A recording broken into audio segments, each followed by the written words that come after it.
Viewers, very warm welcome to another episode of our regular weekly joint production between We News English and Strathia, The Weekend. And with that, I am Muhammad Ali. I am Murtaza Solangi. So, Mr. Solangi, this week was equally interesting, but in a different way. The crisis seems to have been managed and de escalated between India and Pakistan. And we are witnessing the post crisis diplomatic activity in Islamabad, New Delhi, and also around the world. We've heard President Trump repeatedly claim that it was his intervention and contribution which saved South Asia from a nuclear war. And he also wants to claim that he saved the lives of millions of people. And very interestingly, you have also noticed that India is trying to sort of disagree with this American claim. So I think there are several aspects that we'll discuss. But most important question right now, after this eighth crisis in South Asia in 4 decades, is that what's new, and has this crisis changed, repaired, or maintain the geopolitical status quo in this region and Asia Pacific? And we'll try to explore its impact in diplomatic, in economic, political, and security domains. So let me start by asking you, how do you compare the political consequences of this crisis inside India with those of Pakistan? Very interesting observations, Ali. Let me just quickly go over what has changed and what has not. For example, you rightly said that the crisis has subsided, but the ripple effects are still on. For example, today, Pakistan extended the NOTAM airspace for India and Indian owned and leased airlines till almost end of the next month. So Indeed. the after effects of that crisis are still there. How both countries are managing this post-crisis situation. India, that has suffered heavy blow in military, diplomatic, and media domains, is trying to compensate that humiliation with over toxic rhetoric by the top officials, starting with Modi down, and equally their right-wing media. But I want you to quickly compare the mood, the political temperature and mood in New Delhi and Islamabad.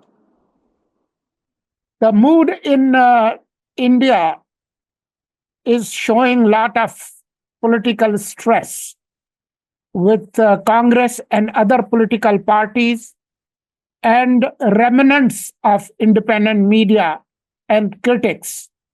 They are blasting Modi, especially Congress, who continue asking tough questions. Although India is about to give a send-off to their so-called multi-party delegation, which is actually a BJP handpicked delegation, because they did not ask these political parties to nominate their representatives, but these are... But Mr. Solangi, let me ask you a follow-up, but relevant. Why, in your assessment, the Indian opposition is not convinced about Mr. Modi's claims that he has achieved the objectives and targets of Operation Sindoor? Indian opposition, starting with Congress, are well aware of the political motives of Mr. Modi before starting this crisis.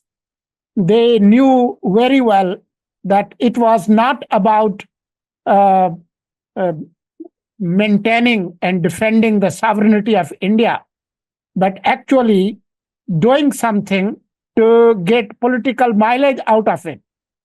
Had there been any broad spectrum objectives of this uh, uh, action that took place in those 18 days, Modi would have even attended that all party conference. Instead, he sent, his minister, and he straight away went to Bihar to address a political rally. So they So can. on a lighter note, you don't expect Mr. Modi to sort of upgrade the Indian Air Force chiefs as the chief of Air Marshal, or make the Indian Army chief as Field Marshal, like Pakistan has done this time. He would rather want to upgrade himself as Field Marshal Modi. And the memes have already started coming out. He is shown wearing the fatigues of a fighter jet aircraft. And that's a very interesting observation, Mr. Solangi, because in Pakistan we have seen pictures of Field Marshal Syed Asim Munir around Rawalpindi streets and Islamabad streets. But I don't think our political leadership is that brave or imaginative to wear army khakis and pretend to be military leaders. And but we are witnessing Mr. Modi wearing the flying overalls, and perhaps we expected to him to probably fly one of the Rafales before he can be warmly received in Pakistan. That's quite interesting. I think our political leadership is better off by not embarking on that path of cheap stunts. We let our real war heroes speak for themselves through their actions. And those actions have been seen and widely acknowledged by the global community. It's not about ourselves chest thumping. We let the world acknowledge it. And I think that also proves your earlier point that why Mr. Modi would like his posters to be plastered all over India in flying overalls, despite losing number of Rafale aircrafts.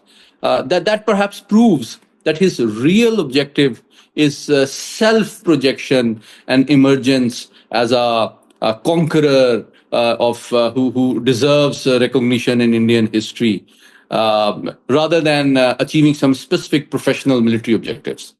Actually, BJP leadership has gone back accusing Congress leadership and declaring them traitors and people who are anti-national and Deshdrohi. And I was just watching one of their leaders equating and mentioning 1991 agreement with Pakistan as an evidence of their treason. Now, it's quite a laughing matter, because in late 88, India under Rajiv Gandhi and Pakistan under Benazir Bhutto initiated that agreement that got enforced when Rajiv was gone, and so was Benazir Bhutto in 1991 when we had Nawaz Sharif. And that was basically both countries had agreed that we would provide each other the information of nuclear facilities, and we hereby pledge that we will not attack these nuclear facilities. That agreement has been enforced and widely recognized and respected, and still enforced even by Modi government. This is his, second, third term. So if that agreement was so bad and treasonous, How come all these governments have been following it? That was one of the most sensible thing to do. So the internal fissures within Indian polity have sharpened dramatically. And how do you look at the political temperature and environment in Pakistan after this conflict? Well, if you go on the street, you can feel the mood. There is a great sense of unity in Pakistan, except some defeatist elements within PTI. I would not even call the entire PTI, because if you saw the current chairman of PTI, Barrister Gohar, congratulated General Asim Munir on this award, while earlier Mr. Imran Khan was, in two minds and has finally started mocking it, including his sister. But overall, I think the mood in Pakistan across the board in the political spectrum is of national unity, unlike India. Okay, Mr. Solangi, let's come to the economic side of it. I asked a leading economic expert, Mr. Farooq Salim, to assess the cost of war for both countries. He calculated that the cost was negligible in case of Pakistan, and he gave an evidence that the recent IMF talks also proves that IMF did not have a major concern regarding this cost of war in the upcoming budget, which is due to be announced on 10th of June. But in contrast, he assessed that Pakistan was able to inflict a total damage on Indian military infrastructure worth $4 billion per hour. So you can calculate, and I was talking to the air chief yesterday, and I was informed that after 3 hours of intense military destruction of almost their 15 air bases, the first DGMO contact was made by India at 7:30 in the morning, asking for ceasefire. So 3 hours were enough for India to make the pain of Pakistan's lawful retaliation as unbearable for them. But let's quickly move to the diplomatic domain, which is very interesting. And we are seeing a lot of interesting activities. Today, Pakistan's Prime Minister is also expected to visit a number of countries in Central and West Asia. And I think India is also sending some delegations around the world. What do you think are the objectives of this post-crisis diplomacy of Pakistan and India, and what is its significance? Well, Pakistan has been diplomatically super active. I'm sure you have seen the reports when Mr. Ishaq Dar, the Deputy Prime Minister and Foreign Minister of Pakistan, along with a high-level delegation, went to Beijing. And besides bilateral important meetings, they also had a rare trilateral meeting with Afghanistan, with their acting foreign minister, Mr. Muttaqi there. The interesting outcome that has come out of those meetings, if you look at even the statement of Wang Yi, the foreign minister of China, that China is playing an important role in managing the relationship not only between Pakistan and Afghanistan, but also is poised to expand the economic integration by extending CPEC to Afghanistan. Now, this is a major economic and strategic development. Those decisions that have come out are a clear message to India, almost reading out Miranda rights to South Bloc, that you might have $600 billion in your kitty, but you cannot provide economic and uh, strategic security to this region, including Afghanistan. So there's a very important message to Afghan interim government that India possibly cannot help you survive as Pakistan and China taken together can. In this meeting, Muhammad Sadiq was also there, and I'm expecting not only next trilateral soon in Kabul, but a lot of bilateral interactions between Pakistan and Afghanistan. That would send a powerful message to TTP and BLA that they would not be able to enjoy the support they used to have.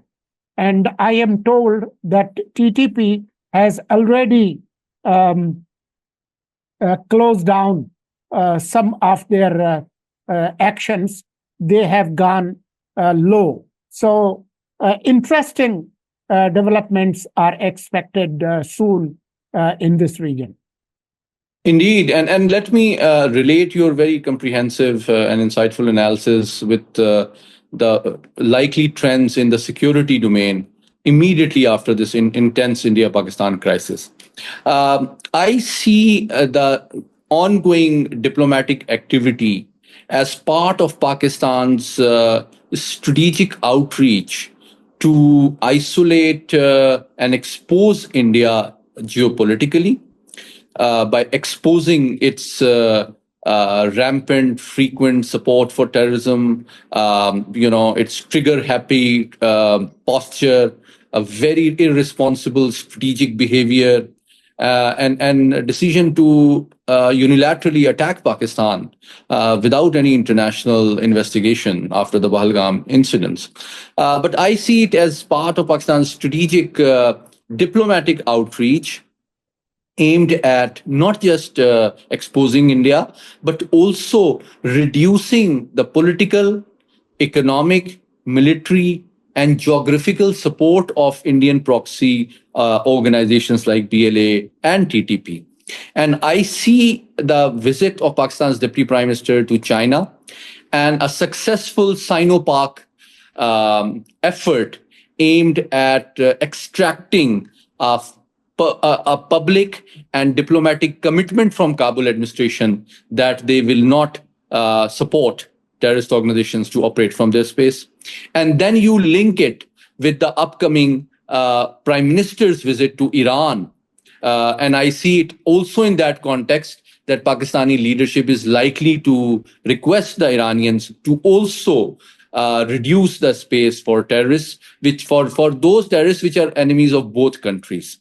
And after these, very important diplomatic efforts, we also witnessed a very comprehensive DGISPR press conference today, which seemed like a very comprehensive and convincing military effort aimed at convincing the public that and also the international community that we have ample evidence that these organizations not only lack legitimacy, their targeting strategy is inhuman and illegal, and they do not stand up for Baloch rights and development, but are nothing but paid mercenaries working for Indian money. And he also played video of Indian military officers, audio of military officers, in which they claim that they are willing to pay up to 10 million rupees if they kill a senior Pakistani military officer. So I think the environment is shaping up and favoring Pakistan, both diplomatically and you've mentioned politically as well. The political temperature has subsided. The polarization has been reduced, and the gap between military and public has also reduced. So I think the environment is quite favorable for military to consider a decisive and comprehensive interagency and multi-pronged effort aimed at eliminating BLA TTP from Balochistan. And I will just add that not only Iran, but Prime Minister is going to all those countries of our region that stood by Pakistan, that includes Turkey, includes Azerbaijan. So Pakistan's footprint in the region is extending, while Indians are fuming at Americans and Donald Trump. The latest is Mr. Trump threatening Apple that if you manufacture in India, you will be slapped with 25% tariff. So Indians are in big trouble, and I don't see any major achievement of that delegation of so-called opposition parties by Indian government in important capitals.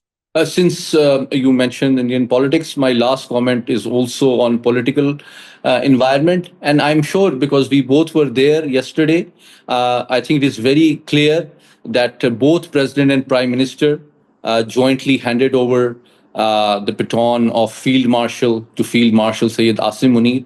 And as a political scientist, that symbolizes that the entire coalition leadership is celebrating the military success and wants to be present on this historic occasion, which also saw Mr. Nawaz Sharif to be present there as well on this historic occasion of making of Pakistan's only the second field marshal in history, and perhaps the first one who is appointed by a democratically elected civilian government.